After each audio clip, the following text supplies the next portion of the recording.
salaam ullaahi calaykum halkani waa dunida TV qodobada aad ku daawan doontaan warkeenana waxaa qayb ka mahad maxamed salaad agaasima hay'adda nabad sugidda iyo sirdoonka qaranka Soomaaliyeed oo socdaal qarsoodiya ku jooga magaalada Dooxa ee dalka Qatar iyo dowladda Qatar iyo Soomaaliya oo heshiis dhinaca sirdoonka kala saxiixanaya ra'iisul wasaaraha Soomaaliya Xamse Cabdi Barre oo amar dul dhigay madaxda maamulka gobolka Banaadir xilli uu booqasho ku tagay xildhibaan maxamed ibraahim macallim oo sheegay in xubno ka tirsan shabaab ay ku go'doonsan yihiin deegaanka Jicibow oo hoostaga degmada Bulobarde ee gobolka Hiiraan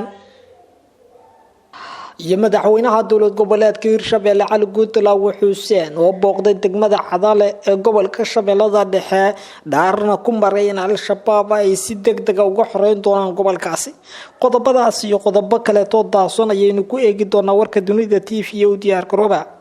haday tan markii kugu horeysaan soo booqato ama ogaana subscribe saarto YouTube-kan kana mid noqoto saaxiibada ku xiran mahadsanida agaasimaha hay'adda nabad sugidda iyo sirdoonka qaranka Soomaaliya Mahad Maxamed Salaad ayaa lagu soo waramayaa in uu booqasho rasmi ah oo qarsoodiya uu ku tagay magaalada Dooxa ee dalka Qatar ila wareedyo dhinaca sirdoonka ayaa sheegay in Dooxa uu ku sugan yahay Mahad Maxamed Salaad agaasimaha hay'adda nabad sugidda iyo sirdoonka qaranka Soomaaliyeed iyo xubno kale oo saraakiil oo la socota socdaalkiisa Qatar ayaa ahaa mid warbaahinta laga qariyay waxaana la sheegay inuu doonayo inuu heshiis la galo dowladda dalka Qatar taasoo la xiriirta dhinaca iskaashiga dalalka Qatar iyo Soomaaliya socdaalka ayaa ku soo aaday xilli dowladda Qatar sanooyinkii ugu dambeysay ay saameynteeda Soomaaliya koreysay ee si weyn ay uga shaqeynaysay sida isku kaashan lahaayeen Qatar iyo Soomaaliya xilligii farmaajo dalka ka arriminay ila wareedyo muhiim ah ayaa sheegaya in kulankan uu yimid kadib markii codsi uu ka yimid dowladda Qatar taasoo la xiriirta inay dowladda federaalka Soomaaliya kala hadasho arrimo la xiriira iskaashiga dalalka Soomaaliya iyo sidoo kale Qatar dowladda Qatar ayaa qaadaysa tilaabo walba oo ay ku sii adkeysan karto xiriirka ay la leedahay Soomaaliya si saameynta dowladda Imaaraadka Carabta hoos loogu dhigo taasoo dowladda Xasan Sheekh Maxamuud la aaminsan yahay inay door weyn soo bixitaankiisa ay ka qaadatay isla markaasna ay dhaqaale badan ku bixisay socdaalka Mahad Maxamed Salaad agaasimaha hay'adda nabad sugidda iyo sirdoonka qaranka Soomaaliya uu ku tagay magaalada Dooxa ee wadanka Qatar ayaa loo arkaya in ay tahay mid kale oo Qatar ay ku codsan karto in aan la soo bandhigin qalaadkii ugu weynaa ee dowladda farmaajo ka dhacay ee Soomaaliya inta ka arrimaysay taas oo fursad ahaan meesha ka saari karta saaxiibka dowladda Qatar mudane Fahad Yaasin Xaaji Daahir kaasoo iminka si Malaysia ku jooga dalka Turkiga dowladda Qatar waxa lagu eedeeyay sanooyinkii la soo dhaafay lacag xad dhaaf ah ay Soomaaliya ku bixin jirtay iyadoo lacagtaas ay soo mari jirin akoonka rasmiga ee dowladda balse ay mise gaar ah juwaana lagu keenin jiray madaxtooyada Soomaaliya socdaalkan way shaaca ka qaadeen xubno saraakiil ah oo si hoose noola wadaagay ayaa la sheegay inuu Dooxa ka wada Mahad Maxamed Salaad kulamo uu kula kulmayo madaxda iyo saraakiisha sarsare ee dowladda wadankaasi ra'iisul wasaaraha Soomaaliya Xamse Cabdi Barre ayaa amar dul dhigay madaxda maamulka gobolka Banaadir ra'iisul wasaaraha Soomaaliya mudane Xamse Cabdi Barre oo kormeer shaqo ku tagay xarunta dowladda hoose ee Xamar ayaa u kuurgalay hawlaha ka socda iyo adeegyada muhiimka ah ee uu sameynayo maamulka gobolka Banaadir qaybaha kala duwan ee dowladda hoose ayuu ra'iisul wasaare Xamse kormeer guud ku sameeyay waxuna warbixin ka dhageystay mas'uuliyiinta iyo shaqaalaha asagoo ku booriyay inay dardar galiyaan adeega mudnaanta leh ee bulshada ku dhaqan caasimadda iyo hirgelinta hanaanka ku dhisan maamul wanaagga kuwaas oo kalsooni gelinaysa shacabka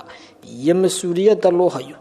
ra'iisul wasaaraha Soomaaliya Xamse Cabdi Barre ayaa kulan gaar ah la qaatay gudoomiyaha ahna duqa magaalada Muqdisho Yuusuf Xuseen Jimcaale Madaale iyo xubnaha maamulka asagoo tilmaamay doorka kaga aadan ahmiyadda ay leedahay in la hormariyo adeegyada aasaasiga iyo bilicda magaalada isla markaasna mudnaanta koobaad la siiyo sidii sare loogu qaadi lahaa waxna looga qaban lahaa hanaanka maamul ee magaalada Muqdisho gaar ahaan sida ay ku shaqeynayaan mas'uuliyiinta gobolka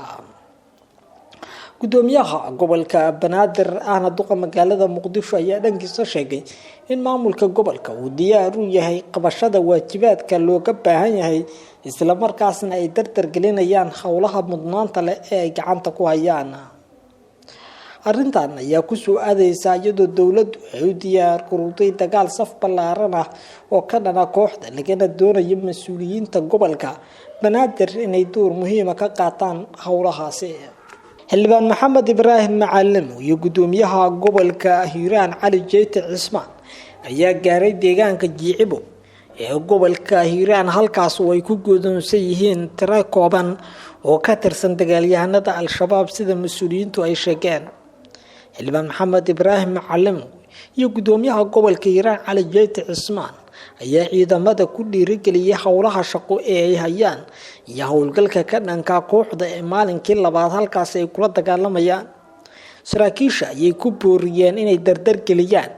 howlaha la xiriira dagaalka ka dhanka Al-Shabaab iyo inay xoojiyaan isla markaasna ay awoodda oo dhan iskugu geeyaan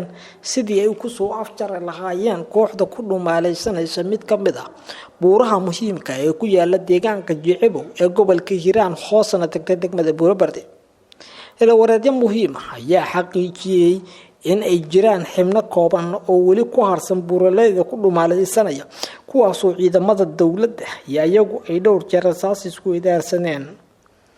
xildhibaan Maxamed Ibraahim Macalin ayaa sheegay inay jiraan qayb yar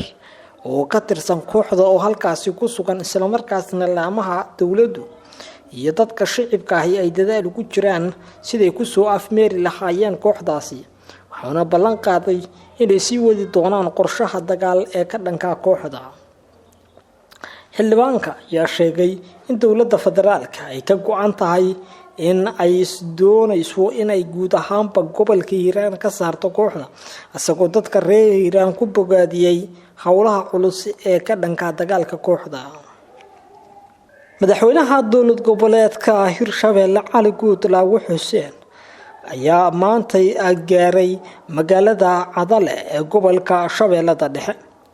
Cali Guutlaawe Xuseen waxaa halkaasi ku soo dhaweeyay mas'uuliyiin ka tirsan maamulka Hirshabelle, shacabka magaaladaas iyo qaybo ka mid ah bulshada kuwaas oo si wadajir ah u soo dhaweeyay. waxa ay sheegeen in ay doonayaan inay door muhiim ah ka qaataan xoreynta deegaanada kooxdu ay ku sugan tahay si looga saaro loogana sifeeyo deegaanada Hirshabelle. Cali Guutlaawe Xuseen oo shir jaraa'id qabtay kadib soo dhaweyntiisa ayaa ballan qaaday in ay qaadi doonaan tallaabooyin adag oo ka dhana kooxda taasoo lagu xoreynayo deegaanada ay kaga sugan yihiin dowlad goboleedka Hirshabelle gaar ahaan gobolka Shabeellada Dhexe. waxa uu dadka ugu baaqay inay u diyaar garoobaan dagaalada ballaaran ee ka dhanka Al-Shabaab isla markaasna ay tahay in mudnaanta koowaad la siiyo sidii la iskaga xoreyn lahaa kooxahan iyo in guud ahaanba culayska gobolka Hiiraan saaran la kala yareeyo oo kooxda dhowr jeer laga weeraro. warka ka daawanaysa Dunida TV waa geenta sidaas